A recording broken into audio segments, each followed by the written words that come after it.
तो दोस्तों हम लोग चल रहे हैं अब शूटिंग स्टार्ट करने। ये पहुंच गया। इस दिन कटप्पा का रोल था इसका, आज साइड में है। वहाँ पे पहुंच गए हैं, दिखाते हैं। रुकिए यार एक्टर को, यार तुम यार एक्टर को, अरे यार इतना बढ़िया। यहाँ पे सब एक्टर आ गए हैं। कहीं 1 घंटा खाते नहीं कर दे रहा था। तो दोस्तों यहाँ पे बहुत ज़्यादा भीड़ लग चुकी है शूटिंग के टाइम पे,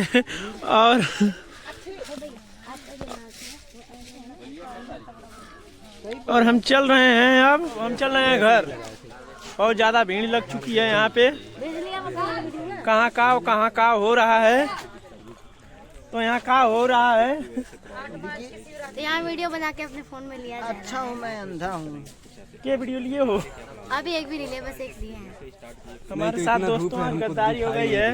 ये हमारे हाइपर तो फाइनली दोस्तों दूसरा गाना शूट होने जा रहा है।